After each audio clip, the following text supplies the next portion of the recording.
What is cracking, Hope Nation? It is your friendly neighborhood Kevin Hines, and we are here today with the one and only, the great Mr. Victor Armstrong.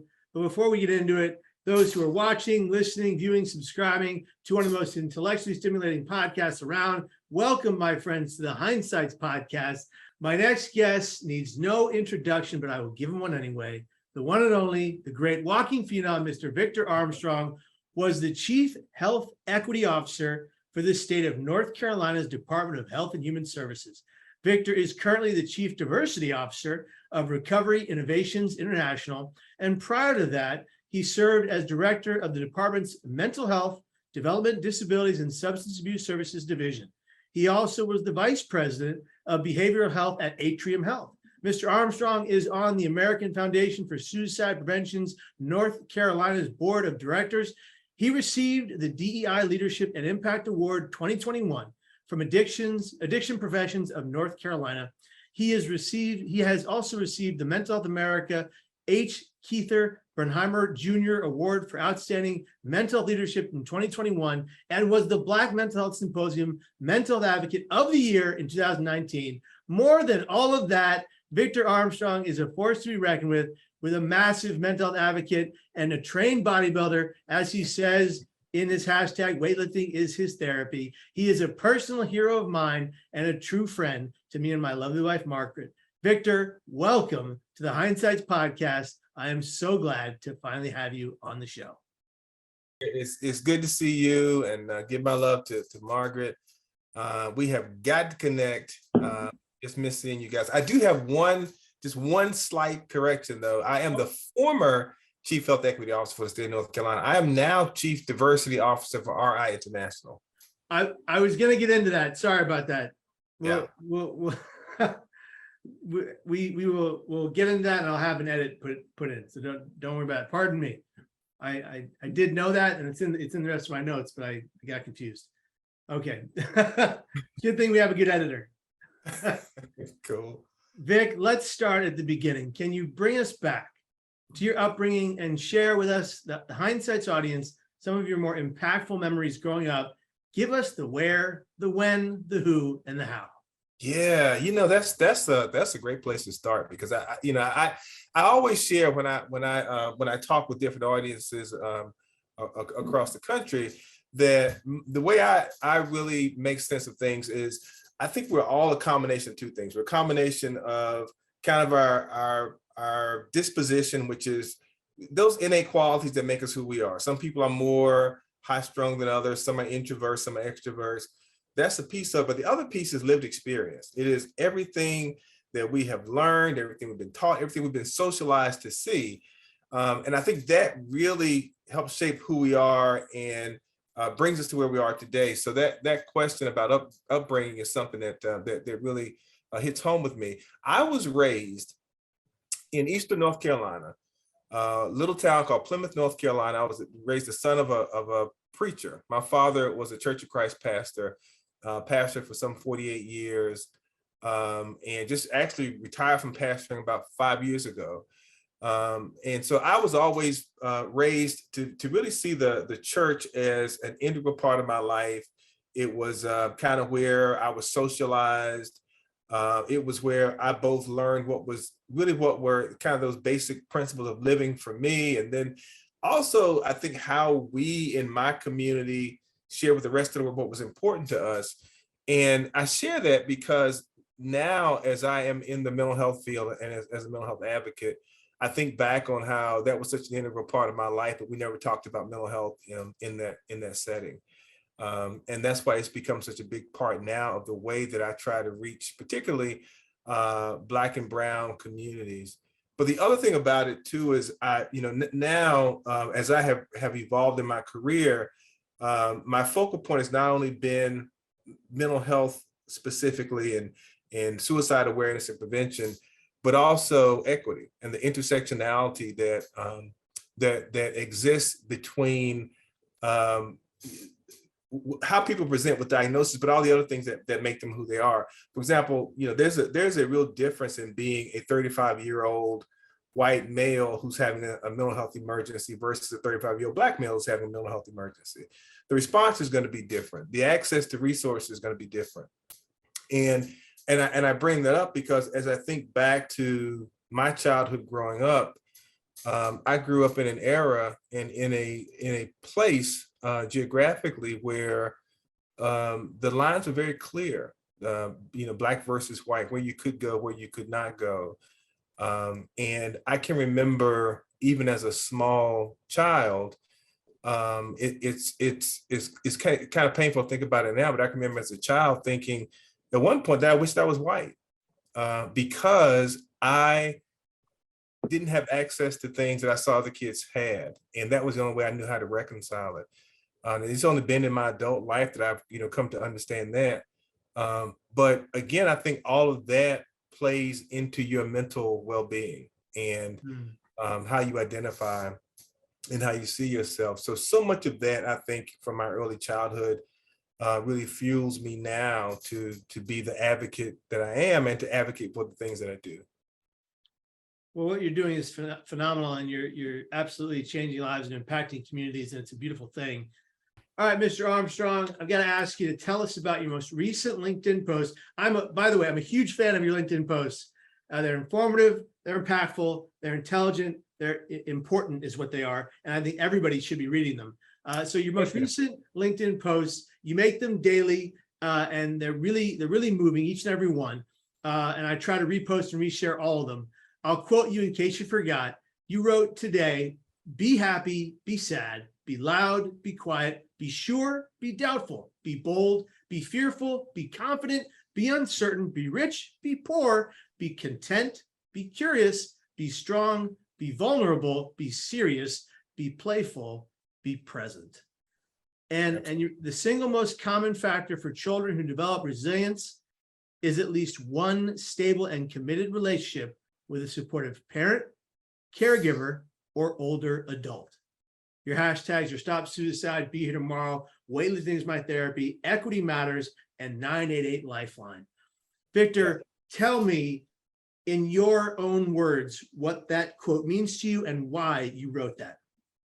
I am the father of 3 sons, and they range in age from 8 years old to 29 years old. So you can do the math in between.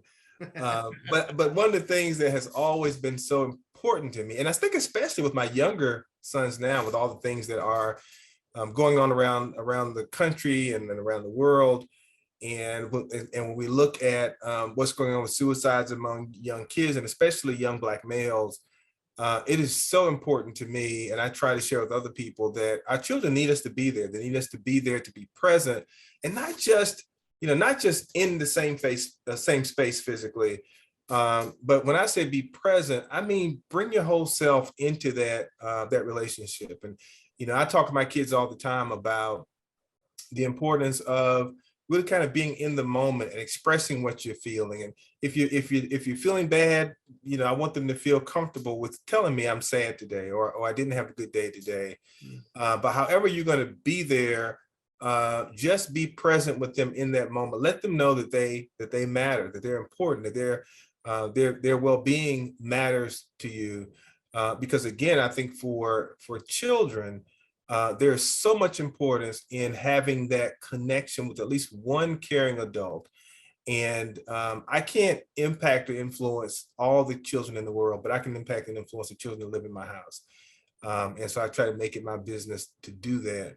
And so that's what I mean when I say, all those things, whatever you're feeling, whatever mood you're in, just be present, just be there. Because what that also does is when they see me go through all of those different emotions, those different feelings, and those different kind of states of being, but still taking time to be with them and to share with them, daddy's not having a good day today, or daddy had a great day today.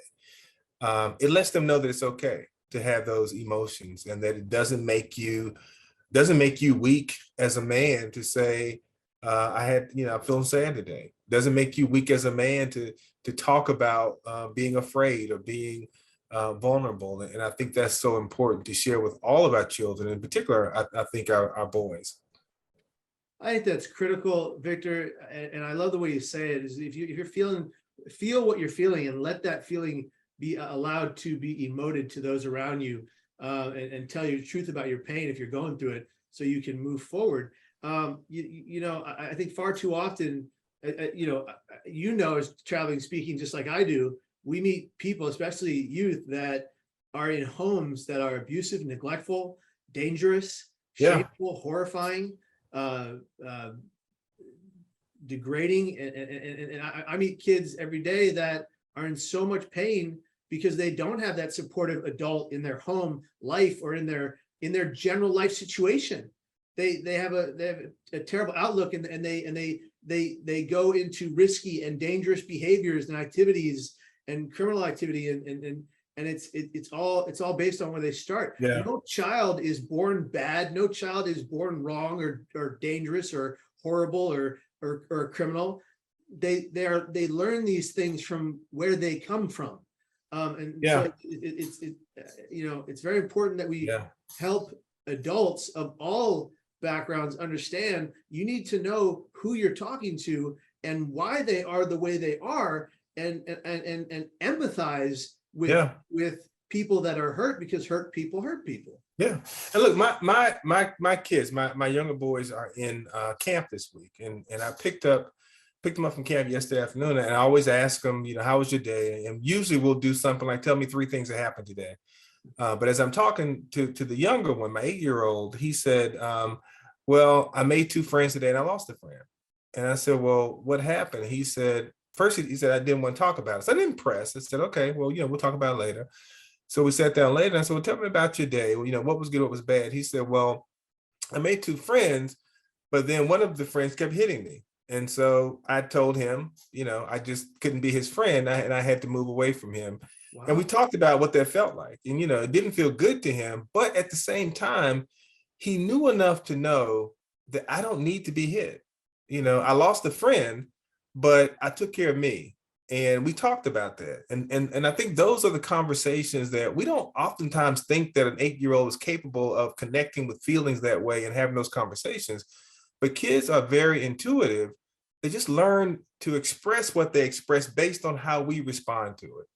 And so I try to encourage my boys to talk about what you're feeling, and it's okay. And you do what you need to do to take care of yourself mentally and physically. That's crucial, because the general populace doesn't think that an 8-year-old would have this concept of existence or life or engagement with another child.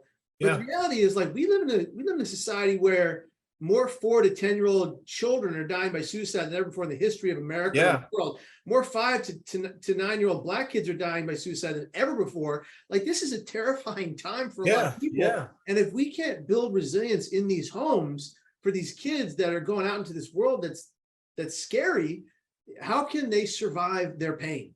Yeah. I mean, you and I both grew up, and I don't want to speak for you, but I know we grew up in an era where, men were, we both, I'm sure, heard big boys don't cry. Mm-hmm. Men are supposed to, you're supposed to be tough and just suck it up. And I heard those things growing up. One of the things I also heard growing up was, even in lessons around suicide, that, it wasn't a Black problem. It wasn't something that we were supposed to be concerned about.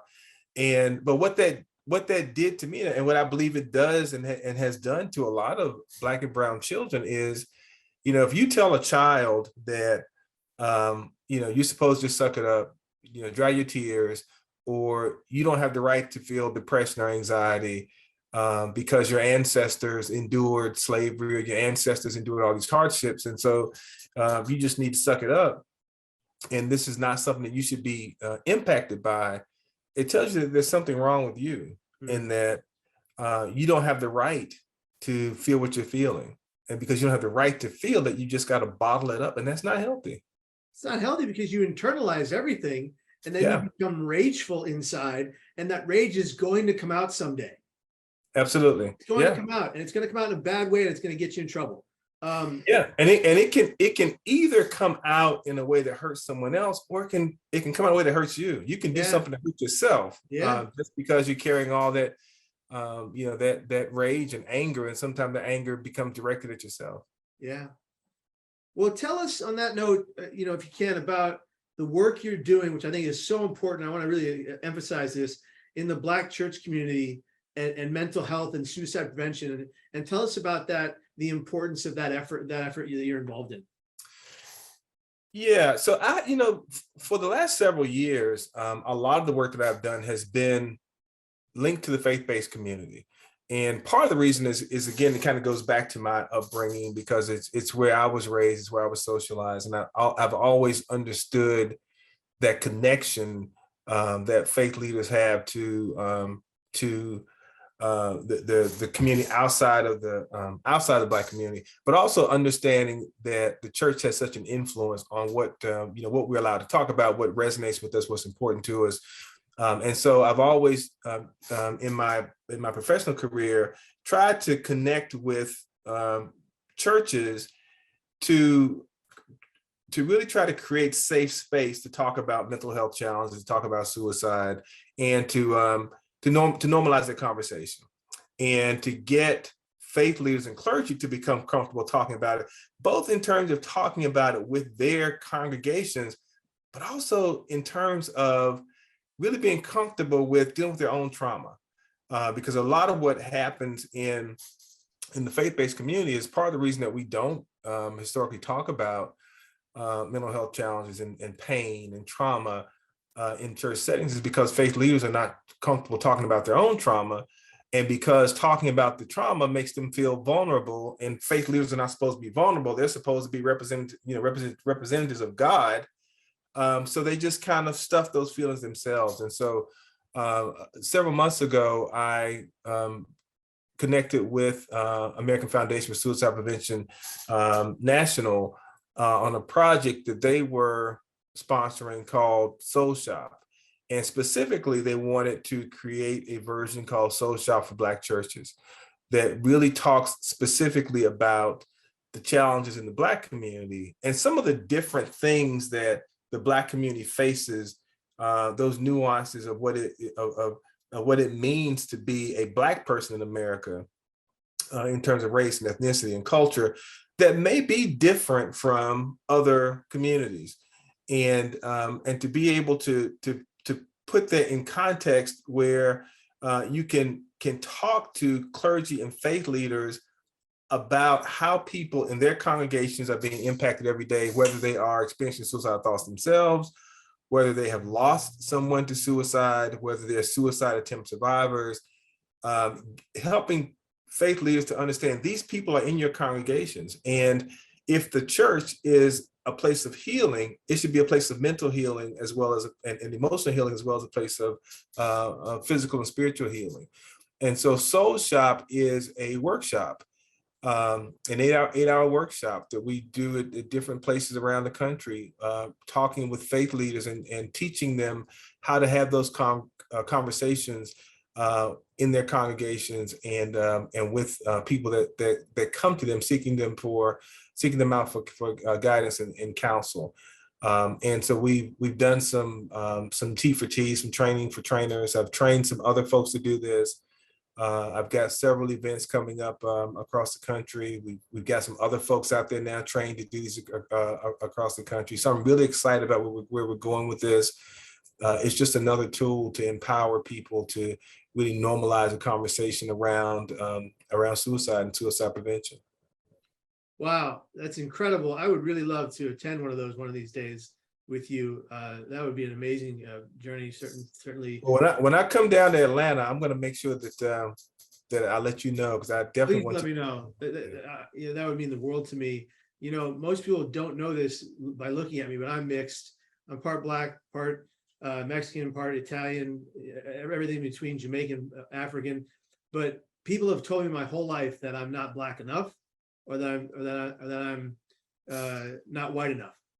And it's really been a struggle for me growing up as a kid, because in grade school, the 8th graders, when I was a 4th grader, would take me and beat me up, throw me to the ground, put me in a trash can head first, and call me little red N-word every day.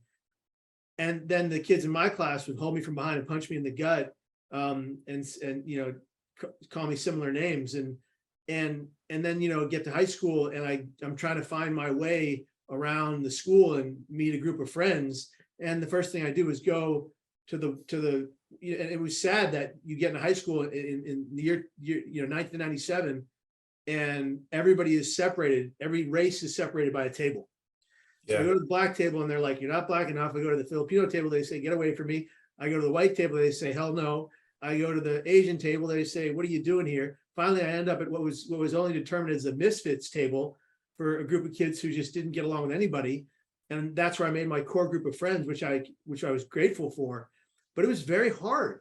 And feeling left out of every group for so long, for my whole childhood to youth, it was extremely difficult until I found my birth family, found my as I'm adopted, found my heritage, realized exactly what I was and what I wasn't.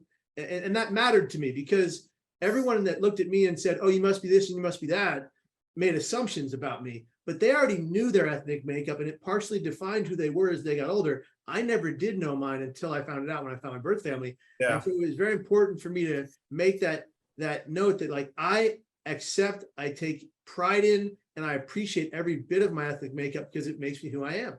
And I think that I take offense when people say, when I say that I'm all these mixed things, they go, oh, you're just American. No, I am these things, and this matters to me. But that's just society as it goes. People just make assumptions, and I could never find my place.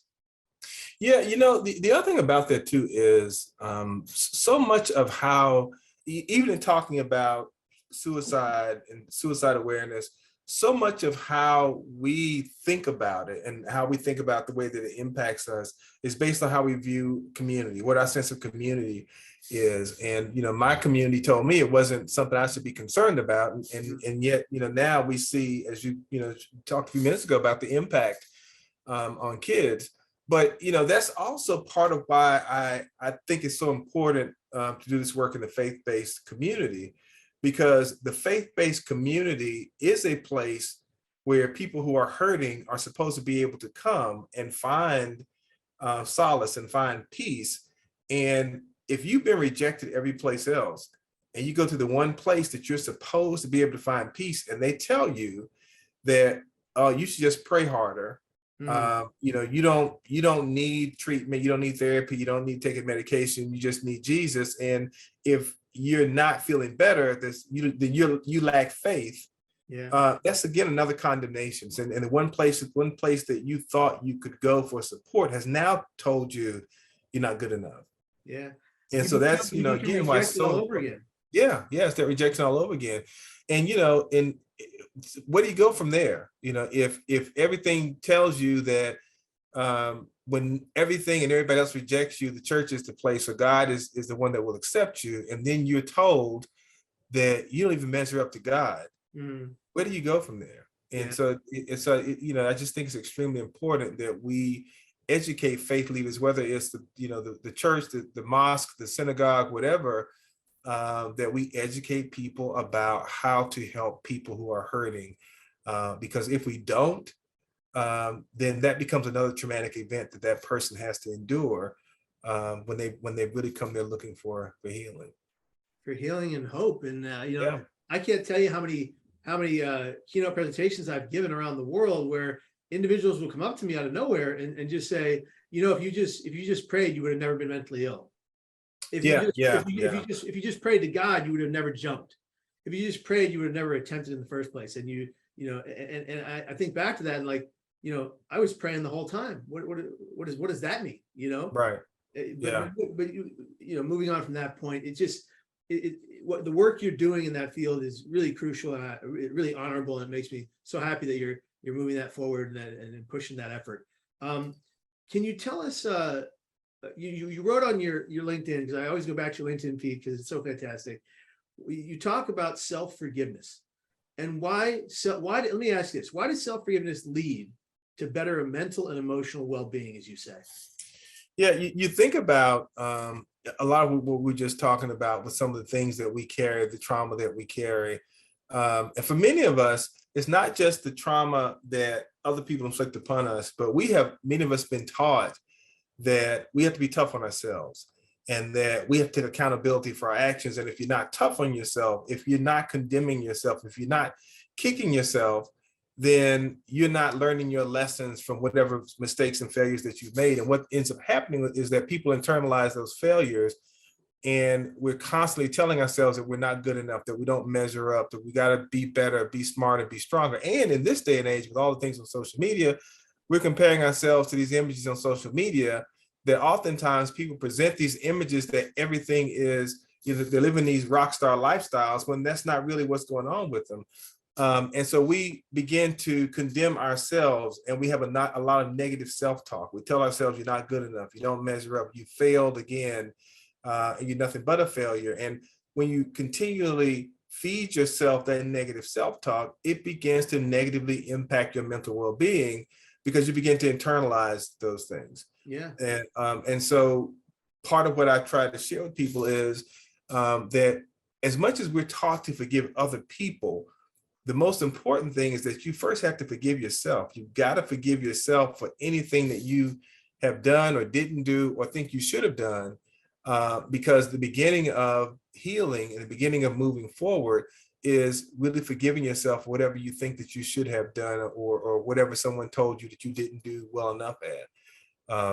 And so that's kind of it in a nutshell, is that we have to, before we can move forward, we've got to forgive ourselves for any past transgressions that we're still holding ourselves accountable for.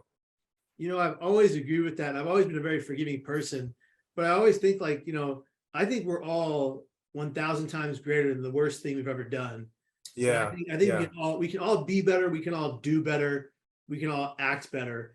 And I look at forgiveness, and that's inner critical thought. I remember reading the book by Dr. Robert and Lisa Firestone, a father and daughter team, about conquering the negative inner critical voice. And what it taught me a long time ago was that, I made this part on my own, but it gave me this information, basically, was that if you look at what all the major faiths are built upon: prayer, and reciting, repeating, and believing said prayer. If you repeat and recite negative things about yourself, you're going to believe them. Yep. If you recite and you repeat positive, beautiful, powerful, hopeful, wonderful things about yourself, you're going to believe those too. Yep. And so you can literally scientifically retrain the brain by the idea of recite, repeat, believe. And that's what I do today. Now, do I still have my negative inner critical voice? Absolutely. That's not going anywhere. Do I still have times where I look in the mirror and I hate what I see? Yes. Do I still have times where I self-loathe and I think I'm useless and worthless? Yes. I live with chronic suicidal thoughts. I think about suicide regularly. I have these ideations. I have this pain. I struggle with mental health all the time, but I also know how to turn it around. I know how to turn it around and get to a better place within a matter of minutes to hours to days. And when I do that, and when I repeat those things that are positive, and when my wife repeats them to me, or my family or friends or my peers, I get back to a state of regularity and safety, and I move on and move forward. Yeah. One of the things I try to do with that too is you think about what you would say to somebody else that you're trying to encourage. We'll give other people all these pep talks that we don't often give them to ourselves. And so I always tell people, talk to yourself the way you would talk to somebody that you really care about.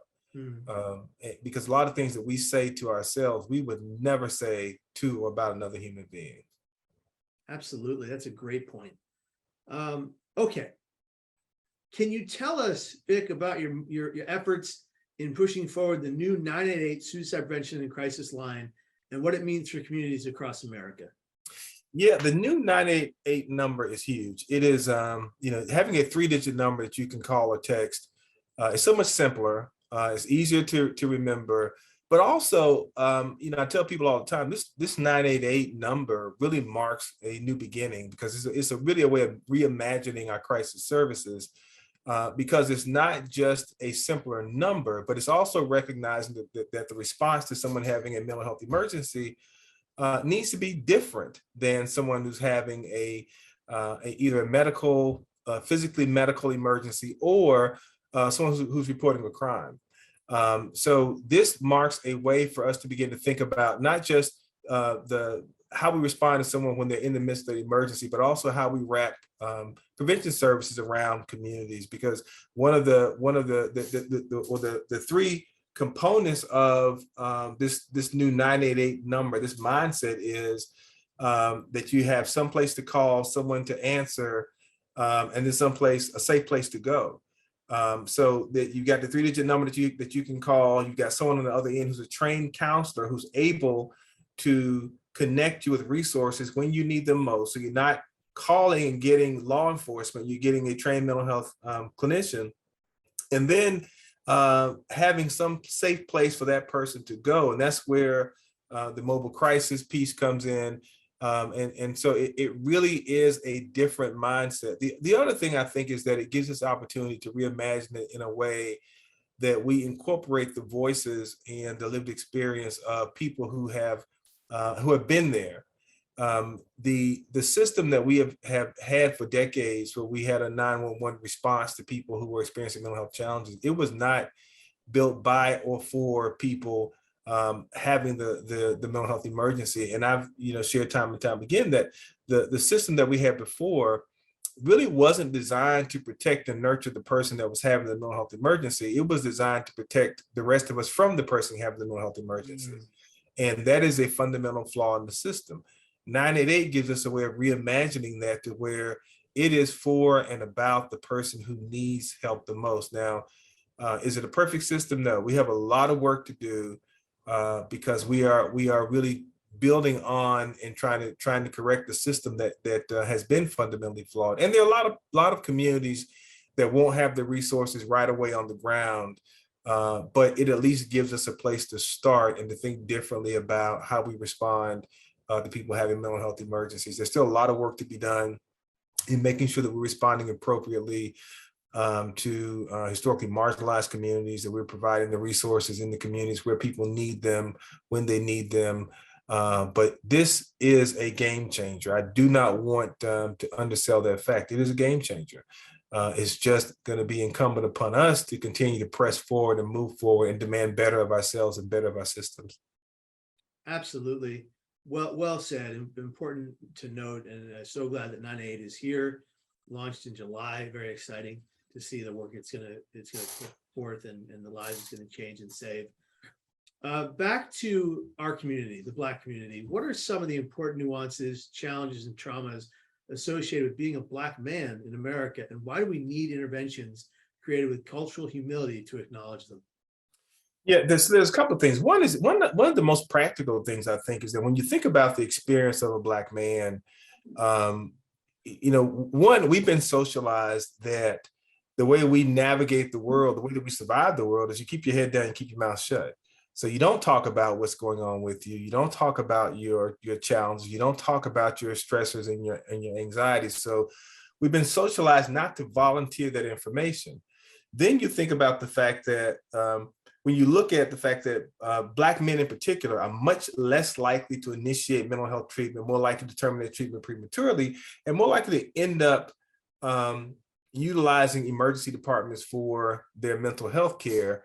But part of that challenge, again, is both the way we're socialized and the fact that we have not historically had resources in our communities that really speak to our mental well-being. So for a lot of Black men, their introduction to the behavioral health system is in the back of a police car, which is not going to be conducive to good mental health outcomes. So that's a different experience. But I think also when you think about the fact that you look, for example, at the pandemic that we've been enduring now for the better part of the last 2.5 years, for Black people and Black men in particular, I think it's been more than just the exposure to a physical virus. You think about over this 2.5 years, we've seen George Floyd, Ahmaud Arbery, Breonna Taylor, so many things that for me as a Black man, I looked at George Floyd, I could see myself, I could see my son. I looked at Ahmaud Arbery, who was out jogging and was killed, and again, I could see myself, I could see my son. And so again, for the Black man, a lot of the Black experience has been these messages that you constantly receive that tell you that somehow you are not valued as much, your life doesn't matter as much, and you are a threat. And so as Black men, we have internalized all that. That impacts our psyche, it impacts our mental well-being. And this is a message that young Black men get at a very, very early age. And then we haven't had the safe spaces to be able to process and to talk about those things that we've been feeling, those things that we've been experiencing. Feeling those things, those experiences that shape us and define us, and the onlooking from others, the constant judgment from others, the assumptions that people have. You know, I can never forget growing up in San Francisco, California, and going to a co-ed Catholic school for grade school, and I was walking with in the school's hallways, myself, one of my best friends, Francisco, a Filipino gentleman, and one of my other best friends, Paul, an Italian young man. And we're walking in the hallway. The three of us all have our shirts untucked in a school where you have to tuck in your shirt. It's formal wear. And we're walking in the hallway, and the principal sees us, looks at us, and goes, "Kevin, Francisco, tuck in your shirts. Paul, go to class." And the obvious bigotry she had for us was so very clear. It was vicious, and that bigotry laid out to the entire school. There were members of the school, as I told you in the beginning of the conversation we had, the kids that treated me the way they did, their fathers were part of what's called the SDI, the Sunset District Irish, which was a gang that used to assault Black kids and Filipino kids and Asian kids all the time. They were a hate group, and some of them are in jail today for hate crimes. And they taught their sons in a Catholic school to be just like them. It was vicious. But moving forward, you know, you live and you learn and you move on. But some people don't get that privilege to live and learn and move forward and move on because their lives are taken before they even get to express themselves. You know, the one other thing too that I don't want to leave unsaid is that one of the challenges too for people of color in general, and I think Black men in particular, is that most of our treatment models don't really take into account the nuances of race and culture and ethnicity. And most of the treatment models that we use today were really based on the time when people of color and women were thought of as lesser, and people in the LGBTQ community would have been thought of as mentally ill. And those are the models that we work from. And so I think it's extremely important that we really look at our treatment modalities and what messages are we sending, and are we, you know, asking the right questions, looking at the right things.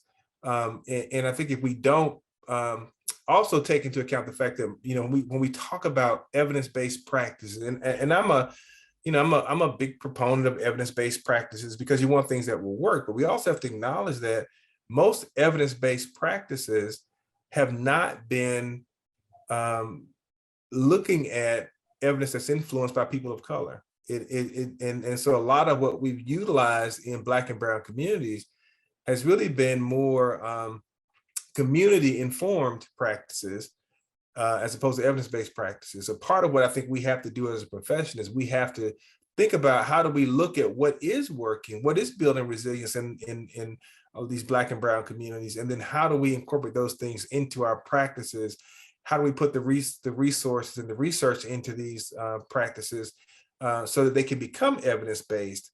But we have to move away from this mindset that one size fits all, because that's just not the case. If your treatment does not take into account my perception of what it means to me to be a Black man in America, then you're missing a very large piece of what impacts my mental well-being. Absolutely. And then look at going back to the LGBTQ community. Look at the fact that conversion therapy still exists. Trying to take a young mind who is struggling with their sexuality and say, no, you're not gay. You've just got mental problems, and we're going to get you right. I think that's disgusting. You know, you got to let people be who they are and be who they are ready to become. And yet Absolutely. you have to, at the very least, you have to empathize and let that be their business. Yeah, because my thinking about and the way I explain to a lot of people is because I don't I try not to get into this back and forth and debate with people about their theology around the LGBTQ community, because I'm not going to change what you think about your theology. You think that your Bible tells you this, and so that's that's your prerogative. What I will say to people is that it's none of my business. If who someone loves is not my business, and people in the LGBTQ community want the same thing that anybody else wants. They want to live, they want to love, they want to be loved, and they just want to take care of the people that mean something to them, and who they love is really not my business. Right. And the someone being and I know that for a lot of people, it just comes down to, people think that LGBTQ is a lifestyle choice, and that's a whole other conversation. Yeah. I just don't know how you reconcile your brain around someone choosing to be something where there's so much condemnation around who they are. And so much People are not going to. So people are born LGBTQ. They don't just choose to be, but who they love is just not my business. No, it shouldn't be any of our businesses. We should just live and let live, as they say. Absolutely, live and let live. That's right. Well, let's get into your new job. RI International is obviously a leading provider of crisis mental health services and peer training and credentialing across the United States. And they have just welcomed you as Chief Diversity Officer. Let me ask you this, Vic. Why is this job so important to you, and what does it mean? Well, first of all, I was extremely honored to be the Chief Health Equity Officer for the state of North Carolina. And I was, in fact, the first ever Chief Health Equity Officer for the state. It was an inaugural position. And I was asked if I would take on that role. And so I was extremely honored to do that. I did that long enough to get the portfolio stood up and get it off the ground. And then I moved on to RI for a couple of reasons. One is I've known RI for years. I was a board member of RI some years ago. And I know the heart of RI. And I know that RI has always been an organization that has really been a leader in crisis services, and as you mentioned, peer services, valuing that lived experience. RI's core services are, the peer piece is a huge part of that, even in consulting with other organizations about how to stand up peer services. The crisis services, the crisis receiving centers, that's a huge piece of the mobile crisis is a lot of what we do. We also do a lot of work around software and how you create software that allows you to respond to people who are having mental health emergencies. So all those things are components of who RI is, and they're all things that resonate with me. Where RI, what made this job in particular really attractive to me is a couple of things. One, I knew the organization, but also it gave me the opportunity to really get squarely back in community mental health, which is where my passion has always been. In community mental health and trying to impact change within the community. So part of my role with RI is the internal work and looking at how we create an environment for internal staff, internal teammates, where they feel a sense of belonging and where they feel they can bring their whole selves to work. But the other piece of it is the outward facing piece, the external piece. Who are we to people from historically marginalized communities? How do we create resources that welcome historically marginalized individuals who, as we've talked about in this conversation, may bring a whole lot of trauma to the table? How do we make sure that our services are responsive to their situations, to their needs, to their trauma? How do we make sure that our staff are well-versed in dealing with those things? How do we also make sure that our resources are reaching those populations that need those services the most? Even going back to the opportunity that 988 affords, we know that in Black and Brown communities, the resources have not been there And there are opportunities for us to look at how do we embed more resources in those communities and do it in a way that that resonates with people, that welcomes people, that makes them feel like this is a place that's going to embrace me just as I am and create a place that there's a broker of hope when people need that the most. So I'm only about 2 months into this role, but I am extremely excited about the opportunities here and kind of where we're going to this point. Fantastic. And you're a good friend of mine, David Covington, President CEO of RI International, was recently quoted to have said there is still a stigma around seeking mental health care, especially among underrepresented groups in our communities. We need to work harder to erase that stigma and ensure that everyone who needs care, especially in crisis, has access to quality care.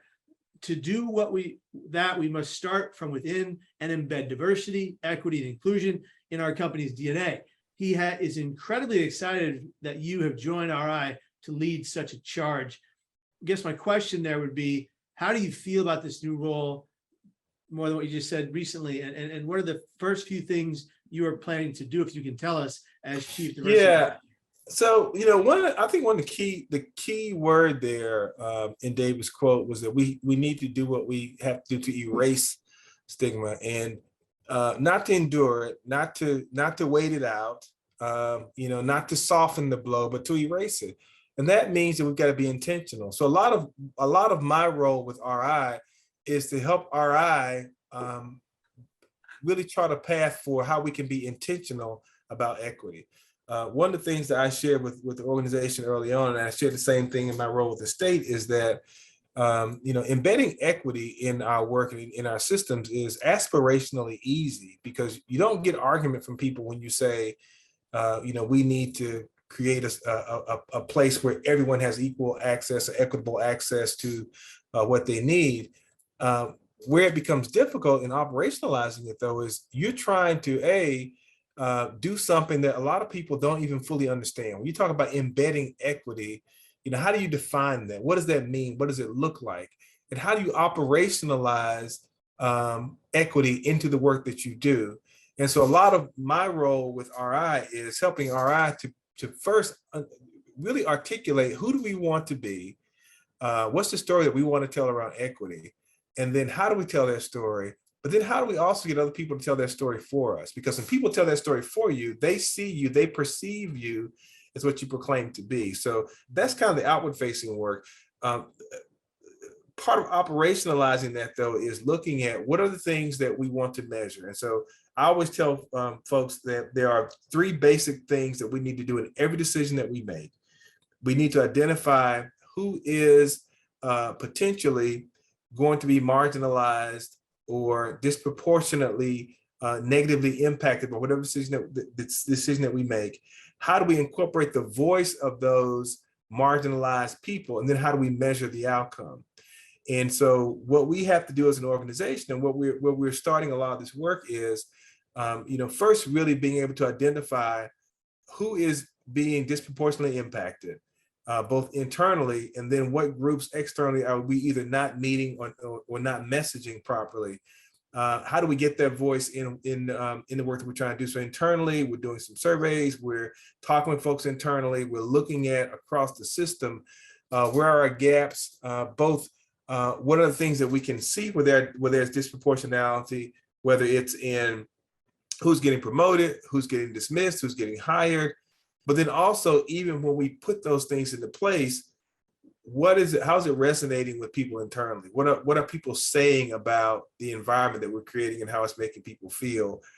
So doing those things to really include the voices of who's being impacted, and then also measuring how we are actually changing that. So over time, when we continue to survey and ask people, do we get different answers? Do people see that changes are occurring? Are we seeing differences in our hiring practices? Are we seeing differences in who we're impacting when people are coming into the organization? And not just who's coming in, but even things like length of stay. How many people are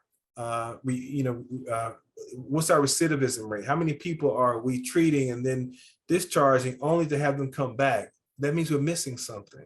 Are we not connecting them to the right resources in the community? Are we not looking at those social determinants that are impacting whether they can be successful or not? So those are the things that we're starting to look at initially. But a lot of it is, and I say this for any organization, a lot of it is the organization has to decide who you want to be. How important is this work to you? And I think it speaks volumes to RI. They created this position and asked me to come in and to challenge the organization, to really ask some tough questions. And because, when you do that as an organization, you have to make a decision. You have to be intentional. And that's what we're trying to do with RI. Well, it's incredible, the effort and the move forward to do all this work. It's gonna absolutely affect a lot of change in communities around the country. It's a beautiful thing. I want our audience, as we wrap up here, to learn more about your personal story. You came and spoke to our Heinz Foundation's gala event a few years back, and you shared a story that I'll never forget about the 2 times where you were followed home by police officers. The story took somewhat what some might believe to be an unexpected turn that helped shape your beliefs in this situation. Can you share the story with us, if you remember that day, and give us that story, because that story was incredible and it really impacted the entire crowd that day. Yeah, I think the story you're talking about is and this happened probably about 6 years ago. There was a lot of unrest that was going on in the Charlotte area because there had been a Black male that had been shot by a Charlotte-Mecklenburg police officer, and it looked a lot like what we saw play out a couple of summers ago during the whole George Floyd situation, people protesting. There was a lot of just animosity between the Black community and law enforcement. And everyone was kind of walking on eggshells.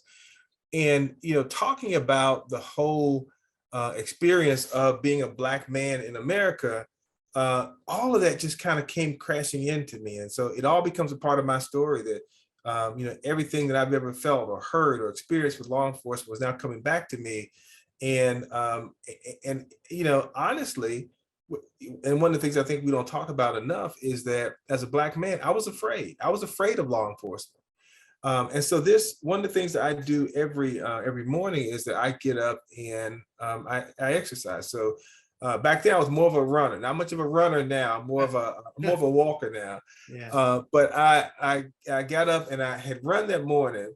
So I get up about 4 o'clock in the morning, stretch and run, and then I'll try to be in the gym by 5. So this morning I finished my run. I'm kind of cooling down, walking to the YMCA where I work out in a predominantly white neighborhood.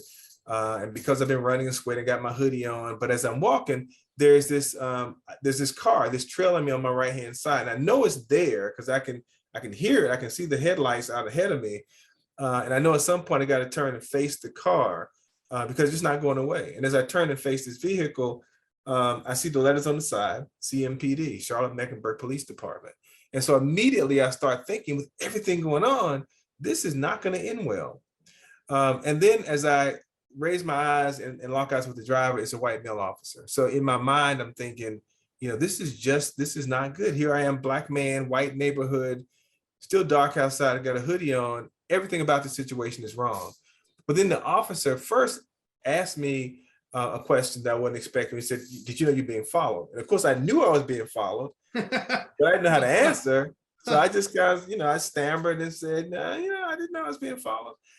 But then he said something that really just kind of caught me off guard. He said, "There's a fox that's been following you for the past few blocks. And we've been having reports of a rabid fox in this community. And I wanted to make sure you were safe. So I've been watching this fox and he's been trailing for the past several blocks." And I look around about 30 yards into the darkness and I see the fox's little ears sticking up. And then the fox turns and runs across the churchyard. And the officer says, "Now that I know you're safe, I'm going to follow him. Take care. Have a nice day." And I share that story a lot because, there were several things that were going on there. One was, in that moment, I brought everything that I was feeling to that moment. I misjudged that officer because I was afraid. Because everything that I had learned, even from a child, I'd had, experiences I knew people that had bad experiences. And in my mind, I thought, with everything going on, this is a bad situation for me. So I was misinterpreting that officer's actions, when actually what he was there for was to make sure that I was safe. And when I share that with clinicians, I often ask them, are you as a clinician finishing my story based on your story, based on what you bring to the table? Because, when I start telling that story, people always begin in their minds to go someplace with that story. Yeah. When I say I'm out, when I talk about what's going on in the community and I'm out walking and it's before dark, somebody immediately starts thinking, I know where this is going.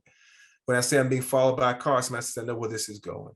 When I share that it's a police officer, again, somebody says, I think I know where this is going.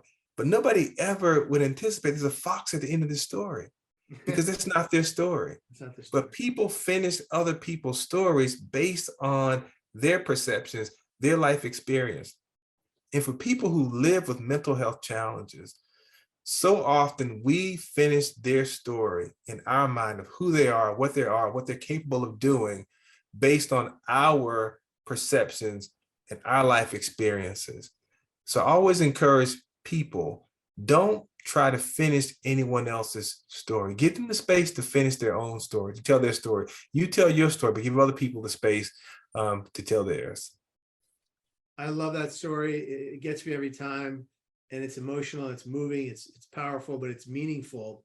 And it just goes to show you not to judge a book by its cover. Absolutely. And to listen to understand, not to respond to all of our communities of color and individuals that are of all backgrounds, and to let people know how much you care. And that's what you're doing at RI International. And it's a beautiful thing.